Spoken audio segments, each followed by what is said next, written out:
जय यीशु की क्रिस्त में प्यारे भाई और बहनों, प्रभु प्रकाश का पर्व के मनन चिंतन पर आप लोगों का हार्दिक स्वागत है। आज का पहला पाठ नबी यशायाह अध्याय 60 पद संख्याएं 1 से 6। दूसरा पाठ एफेसियों के नाम संत पौलुस का पत्र अध्याय 3 पद संख्याएं 2 से 3a और 5 से 6 और सुसमाचार पाठ संत मत्ती के सुसमाचार से अध्याय 2 पद संख्याएं 1 से 12 तक। प्रभु प्रकाश। प्रभु स्वयं को 3 राजाओं के द्वारा प्रतिनिधित्व किए गए राष्ट्रों के सामने प्रकट करना चुनते हैं, जो आज के ईरान या इराक या सीरिया या यहाँ तक कि भारत से भी आ सकते थे।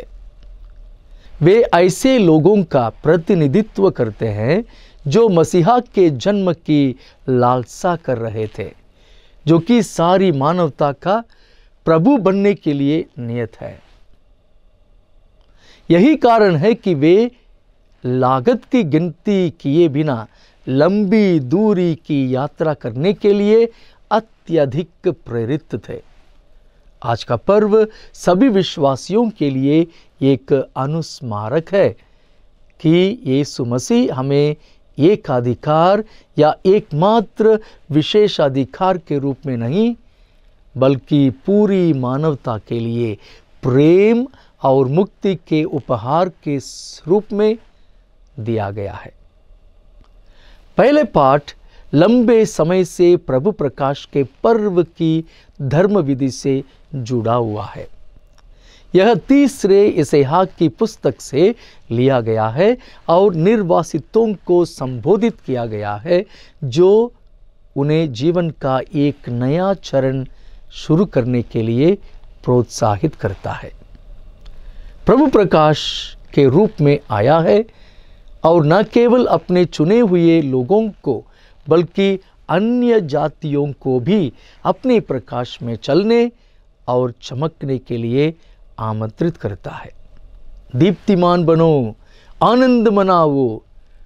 निमंत्रण है कि निर्वासितों की गिरती हुई आत्मा को पीछे छोड़कर सीधे चलें।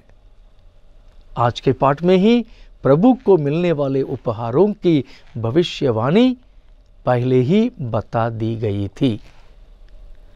आज के अंतर भजन यूदा के राजा हिजकिय्याह के सम्मान में रचा गया है। यह अब हमारे विश्वास के कारण यीशु पर लागू होता है।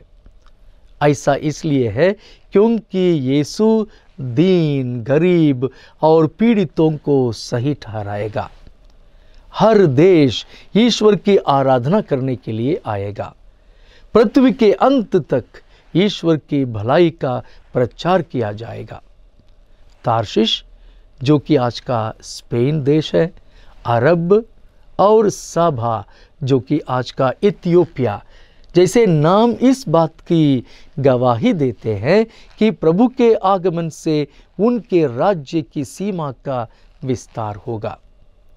एफेसियों के नाम संत पौलुस के पत्र से लिया गया आज का दूसरा पाठ पौलुस के दृढ़ विश्वास को प्रतिध्वनित करता है कि गैर इस्राएलियों तथाकथित अन्य जातियों की यीशु के माध्यम से कलीसिया में इस्राएलियों के साथ पूर्ण और सहसम्मान सदस्यता होगी। वाक्य 6 इस तथ्य पर प्रकाश डालता है।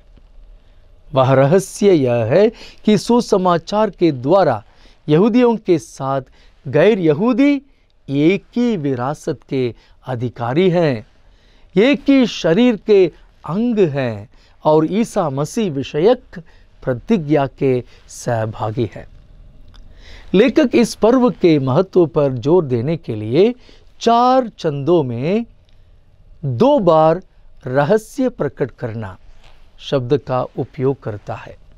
इसके अलावा वह सीधे रहस्य प्रकट करने को इंगित करता है, जिसे पौलुस ने प्रभु से प्राप्त किया था, जैसा कि वह गलातियों के नाम लिखे अपने पत्र में अध्याय 1 पद संख्याएं 12 और 16 में कहते हैं।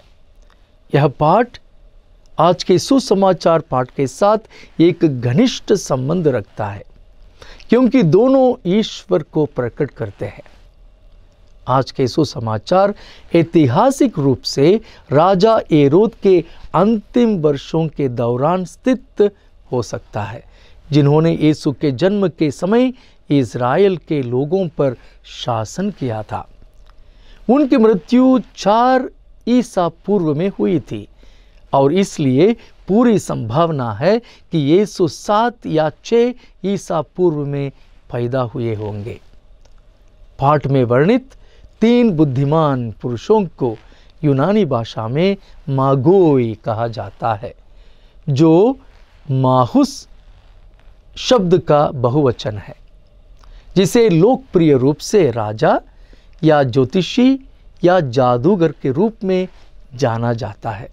परंतु द इंग्लिश वर्ड मजाई एक बेहतर विकल्प होगा। उनके नाम गैस्पर, मेल्कियोर और बल्तसार है। वे सोने यानी यीशु के राजत्व को दर्शाने के लिए, लोबान पूजा के योग्य ईश्वर ठहराने के लिए, और गंधरस प्रभु की मृत्यु और शोक मनाने के रूप में ये तीनों राजा ले गए। एपिफनी यानी प्रभु प्रकाश का पर्व सभी विश्वासियों के लिए खुशखबरी के वाहक बनने की याद दिलाता है। यीशु राजा को पाकर तीनों राजा बहुत खुश हुए। वे दंडवत कर बालक यीशु की पूजा की, जबकि राजा हेरोद अपने विरोधी से मिलने में सक्षम नहीं होने से निराश हुआ था। तीनों राजा खुशी खुशी अपने घर चले गए, जबकि क्रूर और कुटिल राजा हेरोद मासूम बच्चों के नरसंहार की योजना बनाता है। हर क्रिया करने वाले को प्रकट करता है। मेरी हरकतें बोलती हैं कि मैं किस तरह का इंसान हूँ। प्रभु मुझे अपने पुत्र यीशु का दूत बनने का आशीर्वाद दे।